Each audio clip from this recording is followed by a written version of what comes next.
नमस्कार साथियों, फिर से स्वागत है आपका एक बार कमल स्काई स्टडी पे, जहां पर हम पढ़ रहे हैं योग विषय की बेसिक थ्योरी क्लासेज, जो कि हमारे नीट एग्जाम में काम आएगी और यूनिवर्सिटी के एग्जाम में हमारे काम आने वाली है। तो आज जो हमारा टॉपिक है वो है etymology and definition of yoga. इससे पहले हमने एम ऑफ योगा देखा है, इससे पहले हमने ऑब्जेक्ट ऑफ योगा देखा है, मिसकंसेप्शन ऑफ योगा देखा है, history and development of yoga देखा है, एनाटॉमी के कुछ लेक्चर हुए हैं। यदि आपने उनको जाके नहीं देखा है तो आप जाके जरूर देखिए।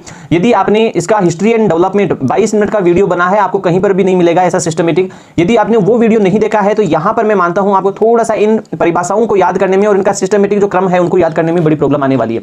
इसलिए आप जाइए अपने जीवन के 22 मिनट वहां पर एंजॉय करिए उस वीडियो को देखकर, ताकि एक जो योग का क्रम है आपके माइंड में छप जाए, ताकि आपको कभी भी परेशानी नहीं हो किसी भी सब्जेक्ट को समझने से, योग से संबंधित। तो हम यहां चालू कर रहे हैं आज कि डेफिनेशन ऑफ योगा क्या है। एटमोलॉजी तो हम देख चुके हैं पहले ही कि हिरण्यगर्भ प्रथम वक्ता थे, वहीं से वो योग की उत्पत्ति होती है, और इसके बारे में वो ज्यादा बात नहीं करेंगे क्योंकि आप पहला जो वीडियो बनाया उसमें आप देख सकते हैं। वेदों में क्या इसकी परिभाषा मिली है, उपनिषदों में, रामायण में, महाभारत में, पुराणों में इस प्रकार की क्या परिभाषा है, हमें ये हमारे लिए जानना बहुत जरूरी है और इसी को हम देखने वाले हैं। तो पहले जो स्लाइड आती है उसमें आता है योग की जो विभिन्न प्रकार की परिभाषाएं हैं। उसमें सबसे पहले परिभाषा मैंने ली है सिंपल, जितनी भी परिभाषाएं हैं मैंने उन सबको इंक्लूड किया, जितनी सिंपल परिभाषा है। तो सबसे पहले जो सिंपल आती है वो है पतंजलि योग सूत्र की, योग चित्त वृत्ति निरोध। योग क्या है? चित्त की जो वृत्तियां हैं उनका निरोध कर दो तो योग में अवस्थित हो जाओगे। ये बहुत बड़ी बात है, ऐसे सिंपल सी बात नहीं। योग चित्त वृत्ति निरोध अपने आप सिंपल, सब लोग बोलते हैं कि योग क्या है? चित्त वृत्तियों का निरोध। अभी लोगों को ये भी नहीं पता कि वृत्तियां क्या होती है और चित्त क्या होता है। दोनों में रात और दिन का अंतर है और इन्हें समझने के लिए बहुत अच्छे से आपको डीप अध्ययन करना पड़ेगा। लोग सब 2-5 मिनट में इनको समझाना चाहते हैं, लेकिन ये चित्त और वृत्तियां बहुत बड़ी बात। जिस दिन आप चित्त को समझ जाओगे, वृत्तियों को समझ जाओगे, मेरे हिसाब से शायद आप कुछ समय के लिए अपने आप में सोचना प्रारंभ कर दोगे कि योग इतना बड़ा विषय है। तो महर्षि पतंजलि ने कहा योग चित्त वृत्ति निरोध, बस बहुत सिंपल सी परिभाषा थी। अब जो पतंजलि योग सूत्र लिखा गया, पतंजलि योग सूत्र लिखा गया, उसकी टीका लिखी किसने? महर्षि व्यास ने।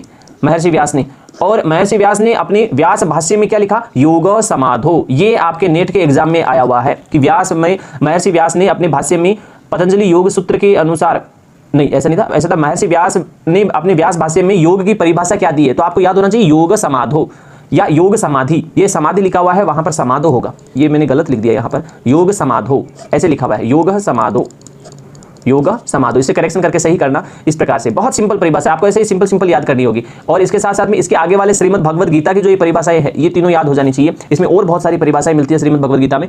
पहला आता है समत्वम योग उच्यते, दूसरा है योग कर्मसु कौशलम, तीसरा है तम विद्या दुख संयोगो वियोग योग संगीतम। ये तीनों ही आपको याद करनी है। नेट के एग्जाम में ये नहीं आया कौन सी परिभाषा कहां से, ये आपका एक बार आया था 2018 के पेपर में है कि निम्न में से समत्वम योग उच्यते कौन सा क्रम है। ये जो क्रम है ना, लास्ट में ये पूछा गया था 2:48, 2:50 इस प्रकार से ये पूछा। अब इसके अलावा याद रखना सांडिल्य उपनिषद में क्या कहा है, सांडिल्य उपनिषद में कहा योगस्तु वृत्ति रोधो ही, वृत्तियों का रोध ही क्या है? योग है। सेम यही परिभाषा आगे आती है और कुछ नहीं है।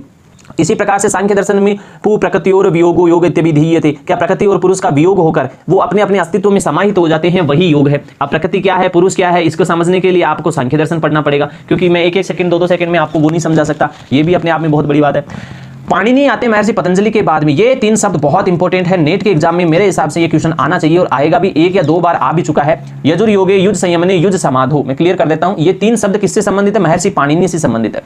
इन्होंने कहा यजुर योगे युज संयमने युज समाधो, ये तीनों की तीनों वर्ड इनसे संबंधित है। एक समाधि को लेकर, एक संयम करने को लेकर है और एक योग कर अपने आप को जोड़ने से संबंधित है। इसलिए पाणिनि ने ये 3 शब्द दिए। चरक शास्त्र में कहा गया है योगो मोक्ष प्रवर्तक, योग क्या है? मोक्ष का मार्ग है। इसलिए ये परिभाषा भी याद रखना है। इसके साथ ही 2 मैंने परिभाषा यहां जोड़ी है जो सिंपल है बहुत, इनको याद नहीं करें तो भी चल जाएगा। ये वाली जो 2 परिभाषाएं हैं कठोपनिषद की, ये आप केवल बुद्धि को चेष्टा स्वरूप में माना गया है और योग का केवल शुभ संस्कारों में जोड़ने की बात करते हैं। इतना ये यम और नचिकेता का जब संवाद होता है तो वहां पर वो योग की बात करते हैं, तो उनको संयोग लेकर यहां पर मैंने थोड़ा सा इसको जोड़ दिया है कि आप परमात्मा की तरफ ही अपने अग्रगामी करो कर्मों को। इस प्रकार से जब यम नचिकेता को बताते हैं कठोपनिषद में तो वो योग की बातें करते हैं, तो वही योग की परिभाषाएं यहां पर मैंने ऐड की है। आगे देखते हैं, ये बहुत इंपॉर्टेंट है। एकत्वम प्राण मनः शरीर इंद्रियाणाम तथैव च सर्वभाव परित्यागो योग इत्यभिधीयते। मित्रायणी उपनिषद बोलता है, बहुत अच्छी, मेरी फेवरेट है। एकत्वम प्राण मनः शरीर इंद्रियाणाम तथैव च सर्वभाव परित्यागो योग इत्यभिधीयते। आप इसे जरूर याद करके रखें, आपके नेट के एग्जाम में आ सकता है। यदि आप थ्योरी का एग्जाम भी यूनिवर्सिटी में लिखते हैं तो भी आपको इस प्रकार की परिभाषाएं लिखने में बहुत अच्छे मार्क्स मिलने वाले हैं।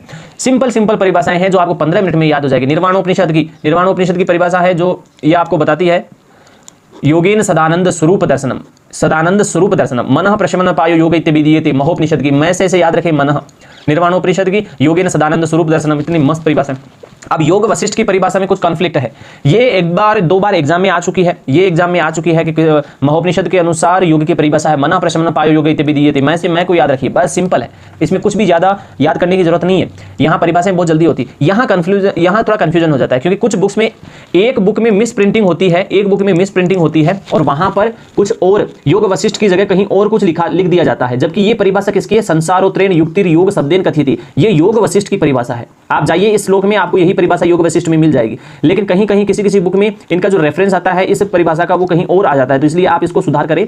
योग याज्ञवल्क्य के संयोग योग इत्य जीवात्म परमात्मनो तम विद्यात ब्राह्मण योग वियोग योग संगीतम, महाभारत का पर्व, ये याद रखना, ये याद रखना, ये दोनों याद रखना बहुत इंपॉर्टेंट है। इस प्रकार की ये कुछ परिभाषाएं हैं जो कि आपको काम आएगी नेट के एग्जाम में और यूनिवर्सिटी के एग्जाम में। बहुत सिंपल है, लेकिन ये परिभाषाएं तभी याद होगी जब आप हिस्ट्री एंड डेवलपमेंट वाला वीडियो देखेंगे। आपको वेद क्लियर हो जाएंगे, आपको उपनिषद क्लियर हो जाएंगे, आपको पता चला जाएगा रामायण का काल किस प्रकार से था, डेवलपमेंट कैसा हुआ है इसका योग का। तो आपको ये 1 से 5 मिनट के अंदर मेरे हिसाब से याद हो जाएगी। जिनको याद नहीं होती है वो मैक्सिमम 15 मिनट ले सकते हैं, लेकिन 100% ये याद होगी। लेकिन वो वीडियो आपके लिए देखना जरूरी है, क्योंकि वो वीडियो आप देखोगे तभी आप इस लेवल तक आप पहुंच पाओगे और ये सब चीजें आपको क्लियर होगी। फिर मिलते हैं नेक्स्ट वीडियो में। सब्सक्राइब करना मत भूलिएगा, बेल बटन जरूर प्रेस करिए।